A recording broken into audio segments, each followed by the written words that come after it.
Hello viewers, welcome to filmi craft. நான் உங்கள் அருண். இந்த எபிசோடில் நம்ம பார்க்க போகிற படம் 2003 ஒரு பிளாக் காமெடி கிரைம் ட்ராமாவாக வெளியான மேட்ச்ஸ்டிக் மென். இப்போ இந்த படத்துடைய கதை என்ன அப்படிங்கிறத லைட்டாக இங்கே நம்ம பார்த்துடலாம். படத்தில் நம்ம கதாநாயகனுடைய பேர் ராய். இவர் ஒரு கான் ஆர்டிஸ்ட். அதாவது நம்மால் பண்ணாத தப்புகள் கிடையாதுங்கிற அளவுக்கு எல்லா திருட்டு வேலைகளையும் ரொம்ப லாபகமாக பண்ணக்கூடிய ஒரு நபர். கத்தியின்றி ரத்தமின்றி தான் சம்பவத்தை பண்ணுவாப்புல. ஆனால் எடுத்த காரியத்தை கரெக்டாக கணக்கிச்சிதமாக முடிச்சுட்டு வந்துடுவாப்புல. இந்த மாதிரி பல இடங்களை பல பேரை ஏமாற்றி பல இடங்களில் திருடியே பெருசாக பேங்க் பேலன்ஸை வளர்த்து வச்சுருக்காப்புல. $1 மில்லியன் மேலே கிட்டத்தட்ட பணம் இருக்குதுன்னு வச்சுக்கோங்களேன் இந்த அக்கௌண்ட்டில். இப்படி இருக்கக்கூடிய நபாருக்கு பணம் மட்டும் கிடையாது, அவருக்கு உடம்புக்குள்ளே வியாதி கிடையாது, வியாதிக்குள்ளே தான் உடம்பு. அவ்வளவு மெடிக்கல் காம்ப்ளிகேஷன் நம்ம ஆளுக்கு இருக்குது. உதாரணத்துக்கு முதல் பிரச்சனை இவருக்கு ஓசிடி. அதாவது வீடு சுத்த பத்தமாக தான் இருக்கணும், எல்லா இடத்தையும் க்ளீன் பண்ண மணியமாக தான் இருப்பார். வேலை வெட்டி, அதாவது யாரையும் ஏமாற்ற போகலை, வீட்டில் தான் இருக்கோம் அப்படின்னா கிளாஸை துடைக்க, டோரை துடைக்க, வேக்யூம் கிளீனரை போட்டு ஃபுல்லாக ஃப்ளோரை துடைக்க, இதே வேலையாக தான் இருப்பாப்புல. எந்த ஒரு விஷயமும் ஒரு சின்ன அழுக்கு இருந்தால் கூட இவரால் ஏற்றுக்கவே முடியாது. அப்படி ஒரு பிரச்சனை, அதான் ஓசிடின்னு வச்சுக்கோங்களேன். இன்னொரு பக்கம் டோரட் சிண்ட்ரோம் அப்படின்னு சொல்லி ஒரு பிரச்சனை. அது என்ன அப்படின்னா, இப்போ கண்ணாகட்டும், இல்லை ஒரு ஒரு ஓரமாகட்டும், இல்லை வாயாக, ஏதோ ஒரு விஷயம் அது துடிச்சிக்கிட்டே இருக்கும் அவருக்கு. ஒரு சீனில் ஒரு கேமரா பார்த்து ஒரு டயலாகை டெலிவரி பண்ணுறாரு அப்படின்னா கூட அதுக்குள்ளே 10 தடவை 20 தடவை கண்ணை பிளிங்க் பண்ணிடுவாப்புல. அது பாதி பேத்துக்கு பல சீக்வன்ஸில் கண் அடிக்கிற மாதிரியே தெரியும். அந்த மாதிரி ஒரு வித்தியாசமான நோயும் இவருக்கு இருக்குது. சரி, இது 2 தான் இருக்குதா அப்படின்னு கேட்டிங்கன்னா, நான் தான் சொன்னேனே, உடம்பு ஃபுல்லாக வியாதி தான் நம்மளுக்கு. அகோராஃபோபியா வேறு இருக்குது இதில். அதாவது போய் அவ்வளோ ஈஸியாக யாருக்கிட்டையும் சோஷியலைஸ் பண்ண மாட்டாங்க, வீட்டை விட்டே வெளியே வரமாட்டாங்க. இந்த க்ரௌடட் பிளேஸ் அப்படி இப்படிங்கிறத அந்த மாதிரி விஷயங்களுக்குள்ளே போனாலே பயங்கர பேனிக் அட்டாக் வந்துடும். இந்த மாதிரி பிரச்சனையும் இவருக்கு இருக்குது. இதுக்கு இவரோட பார்ட்னராக ஃப்ராங்க்னு ஒருத்தர் இருக்காப்புல. எந்த தப்பு தட்டா பண்ணாலும் இவங்க 2 பேரும் சேர்ந்தான் பண்ணுவாங்க. அந்த விஷயத்தை பண்ணி கடைசியாக காசை உஷார் பண்ண உடனே தன்னுடைய பார்ட்னரான ஃப்ராங்க்குக்கு ஒரு கட்டை கரெக்டாக கொடுத்துருவாப்புல. நம்ம ஃப்ராங்க் தான் இப்படி ஒரு டாக்டர் இருக்காப்புல, நீ போய் பாரு, இதுக்கெல்லாம் அது அவர் தான் சரி அப்படின்னு சொல்ல போக கடைசியாக ஒரு டாக்டரை போய் நம்ம ஆள் பார்க்குறாப்புல. அவர் நிறைய மெடிக்கேஷன்ஸ்லாம் எழுதி கொடுத்து ட்ரீட்மெண்ட்டும் ஒரு பக்கம் நம்ம ஆள் போய்கிட்டு இருக்குது. இன்னொரு பக்கம் இதில் நம்ம ஆளுக்கு ஹெதர் அப்படின்னு சொல்லி ஒரு ஒய்ஃபு, அதாவது ஒரு ஒய்ஃபு அப்படிங்கிறத விட அந்த அம்மா ஒரு காலத்தில் ஒய்ஃபு, ஆனால் நம்ம கதாநாயகனை டிவோர்ஸ் பண்ணிவிட்டு அந்த அம்மா போயிடுச்சு. இப்போ அந்த அம்மா கூட இவர் இல்லை. ஆனால் டிவோர்ஸ் வாங்கிட்டு போகிறப்ப அந்த அம்மா ப்ரெக்னெண்ட்டாக இருந்தது அப்படிங்கிறது மட்டும்தான் கதாநாயகனுக்கு தெரியும். அது நடந்து ஒரு 15 வருஷம் ஆயிடுச்சு. அதுக்கப்புறம் மனைவியோட கான்டாக்டே கிடையாது நம்மளுக்கு. இப்படி இருக்கக்கூடிய ஒரு தருணத்தில் இந்த டாக்டர்கிட்ட போய் ட்ரீட்மெண்ட்டுக்கு போயிட்டு இருக்காரு இல்லையா, அவர் மூலமாக ஒரு தடவை நம்ம கதாநாயகனுக்கு தெரிய வருது, இங்கே பாருப்பா, நான் உன் மனைவி கிட்ட பேசினேன். யார்? அந்த 15 வருஷத்துக்கு முன்னாடி போச்சே, டிவோர்ஸ் வாங்கிட்டேன், அந்த அம்மா கிட்ட தான் பேசினேன்.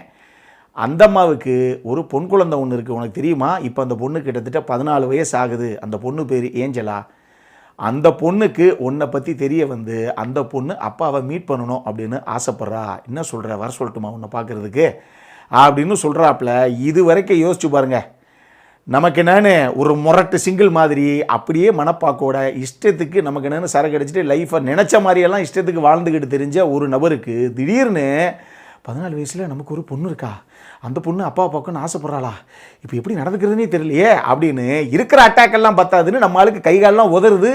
மகளை பார்க்குறதுக்கு ஒரு பக்கம் சந்தோஷம், இன்னொரு பக்கம் தேவையான அந்த உறவெல்லாம் இப்போ நம்ம லைஃபுக்குள்ளே நம்மளே ஒரு திருட மாதிரி சுற்றிக்கிட்டு இருக்கோம். எல்லா பக்கமும் எப்போதைக்கு உள்ளே லாக் பண்ண போகிறாங்கன்னு தெரியல அப்படிங்கிற ஒரு நினப்பு வேறு அவருக்கு மனசில் ஒரு பக்கம் ஓடிக்கிட்டு இருக்குது. ஆனால் திடீர்னு இவரே எதிர்பார்க்காம இவருடைய மகளான ஏஞ்சலா இவர் கண்ணு முன்னாடி நிற்க போக என்ன பண்ண, அந்த பசுமரத்தில் ஆணி பதஞ்ச மாதிரி ஏதோ மனசில் அப்படியே ஒரு சின்ன நினப்பு, சரி என்ன பண்ண, நம்ம ரத்தம் இல்லை, நம்ம மக இல்லை அப்படின்னு இவங்களுக்குள்ள ஒரு அழகான ஒரு பாசமான ஒரு உறவு ஒன்று கிரியேட் ஆகவும் ஆரம்பிக்குது.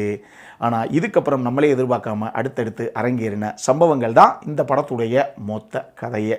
இந்த படத்தை தானி தலைவன் ரிட்லி ஸ்காட் இயக்கியிருக்காப்புல. ரிட்லி ஸ்காட் இப்படி ஒரு படம் பண்ணார் அப்படிங்கிறதே பல பேத்துக்கு தெரியாது.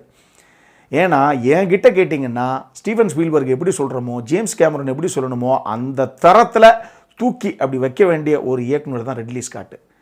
ஏன்னா Gladiator 1, Gladiator 2, Black Hawk Down, the Martian அப்படின்னு ரிட்லி ஸ்காட் இறங்கின சம்பவமெல்லாம் நம்ம ஊரில் தான் இப்போ சங்கர், ராஜமௌலி அப்படின்னு சொல்லி கடந்த ஒரு 10 வருஷமாக தான் இங்கே சொல்லிட்டு தர்றான். அங்கெல்லாம் அந்த டைமில் நான் சொல்கிறது 80-85 இருந்தே அப்படி ஒரு டைரக்டராக இந்த ஆள் இது மாதிரிலாம் படம் எடுக்கிறதுக்கு இன்னும் 300 வருஷம் எங்கள் இந்தியாவில் அப்படிங்கிற அளவுக்கு ஒரு ஃபீலை கொடுத்த ஒரு இயக்குனர், அட்டகாசமான ஒரு டைரக்டர். இப்போ நான் சொன்ன இந்த படங்கள்லேயே கூட ஒரு சில படங்கள் விட்டுருந்தீங்கன்னா கண்டிப்பாக பாருங்கள். இதெல்லாம் எங்கேயுமே உங்களை ஏமாத்தாத தரமான சம்பவங்கள். அப்படி ஒரு இயக்குனருடைய படம், அதுவும் வித்தியாசமான ஒரு ஸ்கிரிப்ட் இந்த படம். நான் அதிகமாக எதையுமே சொல்ல விரும்பலை. இதில் ஒரு சின்ன விஷயங்கள் ஒரு லீடு கொடுத்தா கூட இந்த கதை இப்படியோ அப்படியோ அப்படின்னு ஆளாளுக்கு யூகிக்க ஆரம்பிச்சிருவீங்க.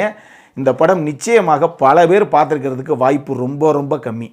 இந்த படமெல்லாம் இந்த இன்டர்நெட்டுங்கிறது பெருசாக பூம் ஆகிறதுக்கு முன்னாடி ஓடிடிங்கிறதெல்லாம் எங்கடா இருந்துச்சு அப்படிங்கிறதே தெரியாத தருணத்தில், யூடியூபெல்லாம் அப்போ தான் உள்ளே வந்துச்சு. அப்படிங்கிற தருணத்திலேயே ஒரு 20 வருஷத்துக்கு முன்னாடியே நான் ஸ்டார் மூவிஸ் அந்த மாதிரி ஏதோ ஒரு சேனலில் பார்த்த ஒரு படம் இது. யதார்த்தமாக அடுத்து நல்ல படம் ரெக்கமெண்ட் பண்ணுறதுக்கு என்ன இருக்கும் அப்படின்னு தேடி சுற்றிக்கிட்டு இருக்கும்போது டக்குன்னு யதார்த்தமாக அந்த படம் வந்தது. செம்மையான படம் இல்லை, இது விட்டோம்ல ரொம்ப நாளாக சொல்லாமல் அப்படிங்கிறதுக்காகவே இந்த படத்தை இன்றைக்கி நான் ரெக்கமெண்ட் பண்ணுறேன். வேற மாதிரி ஒரு சம்பவம் இந்த படம். இந்த படத்தில் முதல்ல நிக்கோலஸ் கேஜுடைய பெர்ஃபார்மன்ஸு, மனுஷன் அவர் தான் படத்துடைய கதாநாயகன்.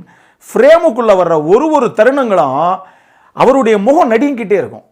முகம் நடுங்கிறதுங்கிறது நம்ம சொல்ல போனால் நம்ம கேப்டனுக்கு மட்டும்தான் நடுங்குன்னு வச்சுக்கோங்களேன். கோவப்படும்போது ஏய் அப்படிங்கும்போது அவருக்கு மட்டும்தான் நடுங்கும், அது வேறு விஷயம்.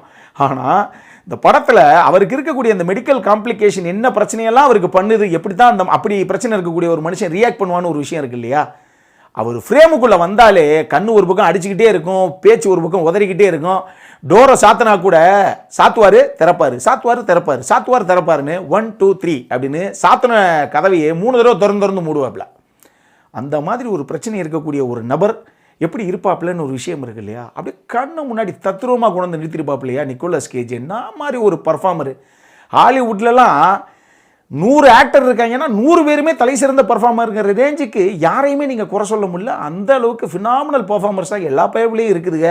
நிக்கோலஸ் கேஜும் அதுக்கு ஒரு விதிவிலக்கு கிடையாது. அட்டகாசமான ஒரு பர்ஃபார்மர் அவர் இந்த படத்தில் செம்மையாக பண்ணியிருந்தார்.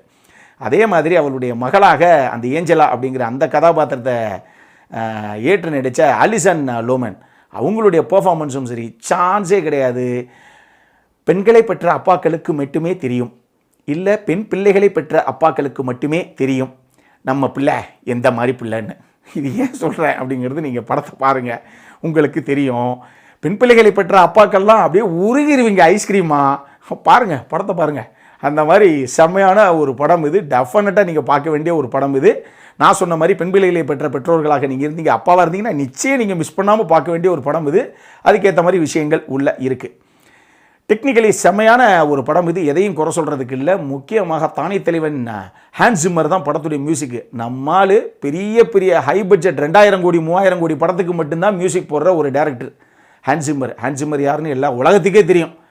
அப்படி ஒரு ஆள் இந்த படத்துக்கு பல இடங்களில் வாசிக்கவே மாட்டாப்புல, ரொம்ப சைலண்ட்டாக விட்டுருப்பார். ஒரு சில இடங்களில் மட்டும்தான் மியூசிக்ங்கிறதே வந்து பேக்ரவுண்ட் ஸ்கோரிங்காக உள்ளே உட்கார வச்சுருப்பாப்புல.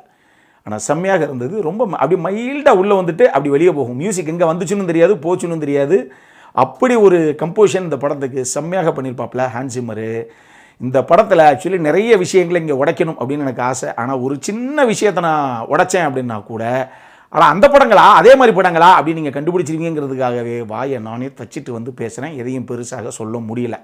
அடல் கானண்டை பொறுத்தளவுக்கு இந்த படத்தில் ஒரு சில விஷயங்கள் இருக்குது. இந்த நைட் கிளப்புக்கு போகிறது, அங்கே அந்த பொண்ணுங்க கொஞ்சம் அப்படி இப்படி ட்ரெஸ் போட்டு ஆடுறதுங்கிற மாதிரி ஒரு சில சம்பவங்கள் இருக்குது. அதனால் இந்த படத்தை நீங்கள் பார்த்துட்டு அதுக்கப்புறம் ஃபேமிலியோடு பார்க்கலாமா வேணாமா அப்படிங்கிற அந்த காலை நீங்களே எடுத்துக்கோங்க. நம்ம சைட்லேருந்து என்னுடைய ஆல் டைம் ஃபேவரேட்டில் ஒரு படம் இது. கண்டிப்பாக பார்த்தே தீர வேண்டிய ஒரு ஹைலி ரெக்கமெண்டட் படம். நம்ம சைட்லேருந்து மெதுவாகத்தான் போகும், ஒரு ஸ்லோ ட்ராமா தான். பட் படத்தை பாருங்கள், நான் எதுவும் சொல்லலை, உங்களுக்கே தெரியும் எப்படிப்பட்ட படம் அப்படின்னு.